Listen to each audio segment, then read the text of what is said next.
మీ ఇంట్లో రాధ చేసిన పని గురించి నాకు వివరంగా చెప్పింది ఈవిడే. మీకు చెప్పినట్టుగానే తను ఈ ఇల్లు వదిలి నా దగ్గరకు వచ్చేలా చేశాను. తను కూడా నా మాటకు విలువిచ్చి పెళ్లికి సిద్ధపడింది.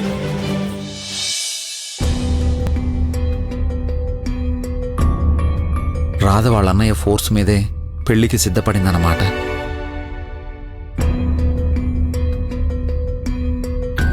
శ్యామ్,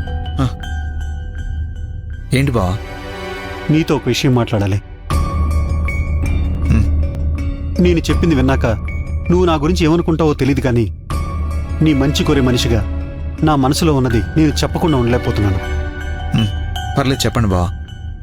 నందినిని పెళ్లి చేసుకోవడానికి నువ్వు మనస్ఫూర్తిగా ఒప్పుకోలేదని నాకు తెలుసు.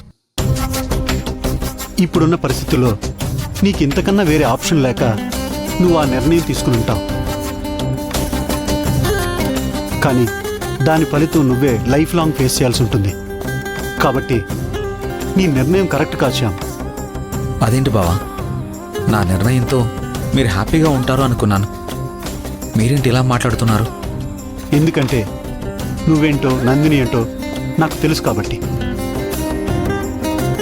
నువ్వు నందినికి భర్తగా మారితే తన అదృష్టవంతరాలే అవుతుంది, కానీ నీకు భార్యగా ఖుషీకి తల్లిగా ఉండే అర్హత నందినికి లేదు. ఏ రకంగా చూసినా నందిని రాధకి సాటి రాదు.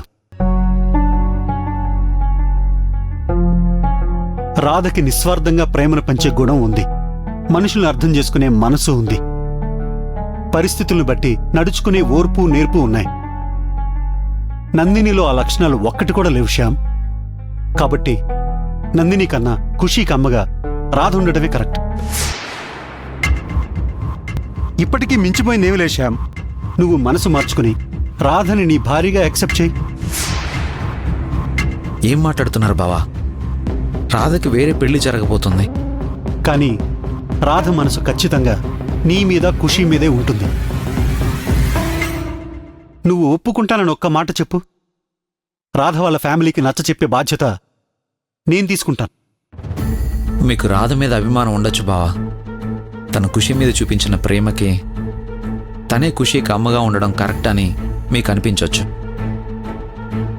కానీ మీరు అనుకున్నట్టు రాధ నన్ను అర్థం చేసుకోలేదు బావా. నేను ఇంకొక ఆడదానికి నా జీవితంలో చోటు ఇవ్వలేనని తెలిసి కూడా రాధ నేను తన్ని నా భార్యగా చూడాలని ఆశపడింది.